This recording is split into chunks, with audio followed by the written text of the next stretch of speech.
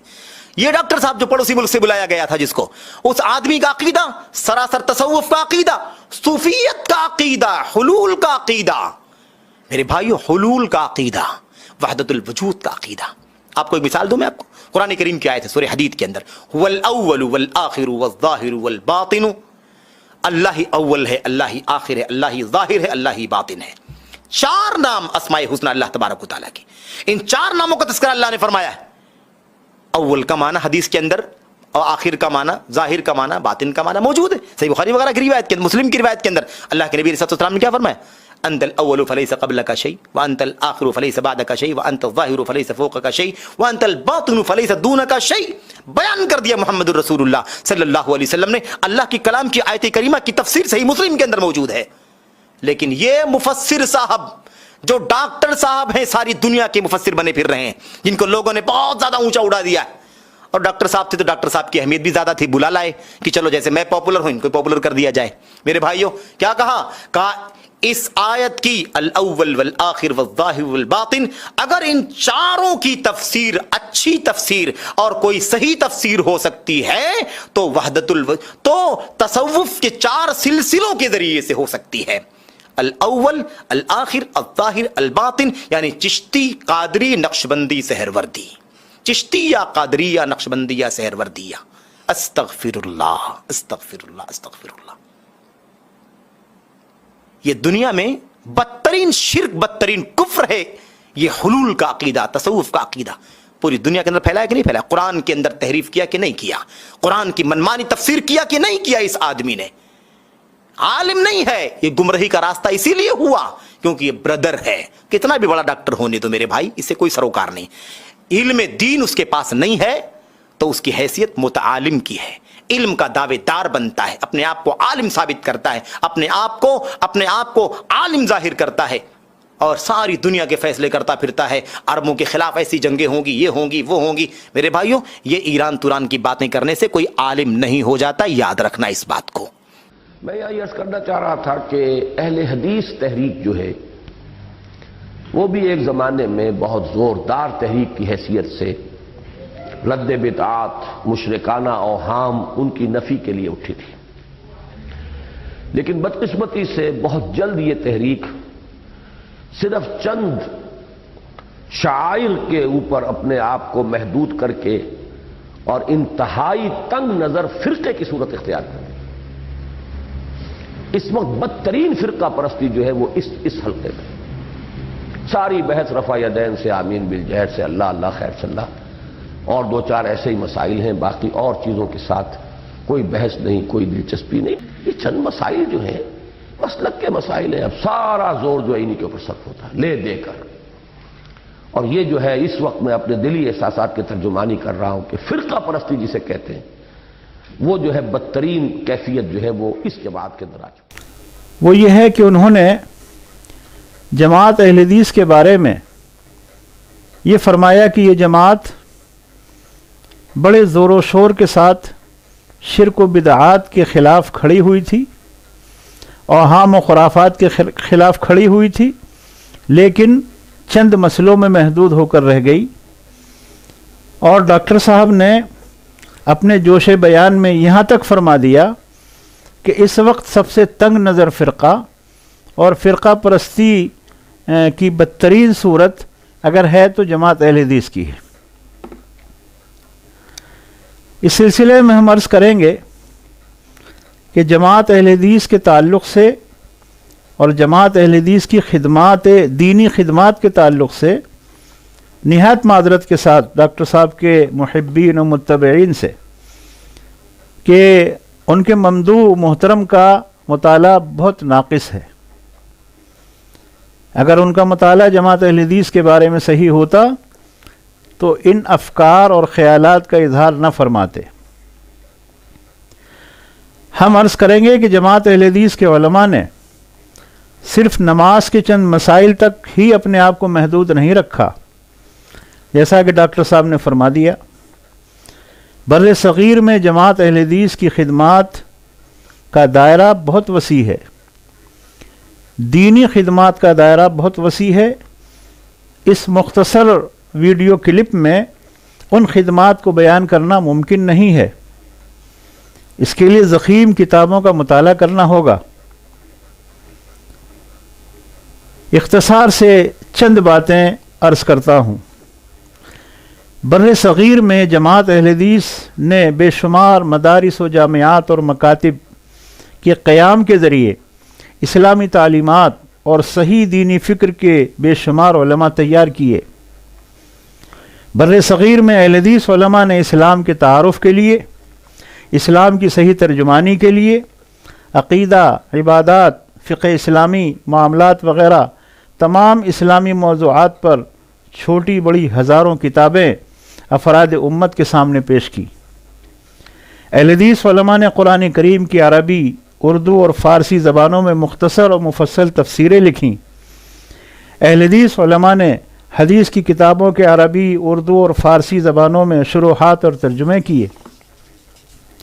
اہل حدیث علماء نے فقہ اسلامی پر مشتمل بے شمار کتب اور فتاوی کی کتابیں مرتب کیں، جن کے ذریعے افراد امت میں فقہی جمود کے بندھن ٹوٹے اور شخصیات سے اوپر اٹھ کر کتاب و سنت کی تشریح و تعبیر، منہج سلف کی روشنی میں پروان چڑھی اور فقہ اسلامی پر مشتمل گراں قدر لٹریچر تیار ہو گیا جو امت کی رہنمائی کر رہا ہے. اہل حدیث جماعت نے ہر دور میں ملت اسلامیہ کے مشترک مسائل میں امت کی دیگر تنظیموں کے ساتھ کندھے سے کندھا اور قدم سے قدم ملا کر ملی مسائل میں بھرپور تعاون کیا ہے اور کر رہی ہے. جماعت اہل حدیث نے عقائد باطلہ اور افکار فاسدہ کے خلاف ہر دور میں بھرپور جد و جہد کی. قادیانیت کا فتنہ ہو، انکار حدیث اور شرک و بدعات کی حامل جماعتوں اور گروہوں کے رد و ابطال کا مسئلہ ہو، جماعت اہل حدیث نے ان تمام معاملات میں قائدانہ رول ادا کیا ہے. جماعت اہل حدیث کے بارے میں کہنا کہ تنگ نظر فرقہ اور بدترین فرقہ پرستی اس جماعت میں ہے، یہ بہت بڑا بہتان ہے. سبحانک ھذا بہتان عظیم. حقیقت اور سچائی یہ ہے کہ جماعت اہل حدیث دیگر جماعتوں کے ظلم و ستم کا شکار ہوئی ہے اور آج بھی ہوتی ہے.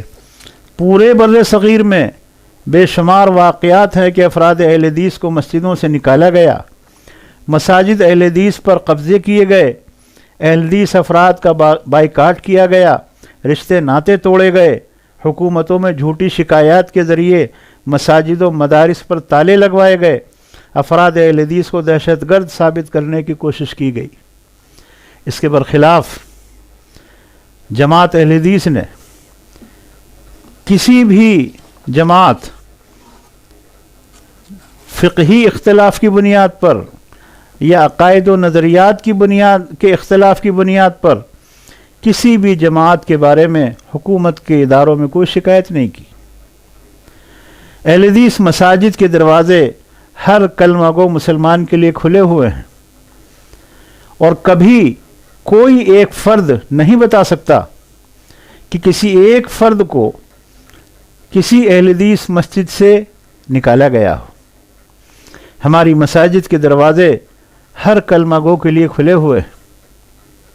اس کے برخلاف افراد اہل حدیث کو مسجدوں سے نکالا گیا، قتل کیا گیا، زد و کوب کیا گیا، مار پٹائی کی گئی. بڑے مظالم ہیں اور بڑی لمبی داستان ہے. اس لیے اہل حدیث کو تنگ نظر اور فرقہ پرست کہنا یہ بہت بڑا بہتان ہے. ڈاکٹر صاحب کے متبعین کو اس طرح کی ویڈیو نشر نہیں کرنی چاہیے. اس کو ختم کر کے اور اس پر پابندی لگائیں، اس کی نشریات کو بند کریں. جماعت اہل حدیث وہ جماعت ہے کہ جس نے پوری دنیا کو صحیح اسلام کی طرف دعوت دی ہے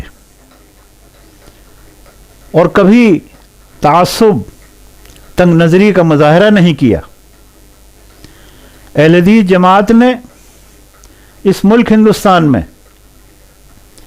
تمام مشترکہ پلیٹ فارمز پر اور جتنے متحدہ پلیٹ فارمز ہیں ان پر موجود رہ کر ملت کی دیگر تنظیموں کے ساتھ ان کی آواز میں آواز ملائی ہے۔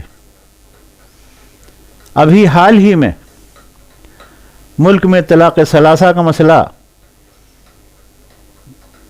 زور و شور پر رہا ہے۔ مسلم پرسنل لاء بورڈ جو مسلمانوں کا متحدہ ادارہ ہے، جماعت اہل حدیث اس میں شامل ہے۔ ہماری جماعت نے الحمدللہ باوجود اس کے کہ طلاق ثلاثہ کے مسئلے میں ہمارا مسلک فقہی جمود رکھنے والے بھائیوں سے الگ ہے، اس کے باوجود بھی ہم نے اس اختلاف کو عام نہیں کیا، بلکہ مسلم پرسنل لاء بورڈ کی آواز میں آواز ملا کر اس کے ساتھ کھڑے رہے۔ اس سے زیادہ وسیع النظری کی مثال کیا ہو سکتی ہے؟ تو اس لیے یہ وضاحت کرنا ہمارے لیے ضروری تھا کہ اس ویڈیو کے ذریعے ڈاکٹر اسرار صاحب کی ویڈیو کے ذریعے جو غلط فہمی پیدا ہو رہی ہے اس کا ازالہ کیا جا سکے۔ اللہ تعالی ہم سب کو دین اسلام پر قائم رکھے اور مرتے دم تک قائم رکھے۔ وآخر دعوانا ان الحمد للہ رب العالمین۔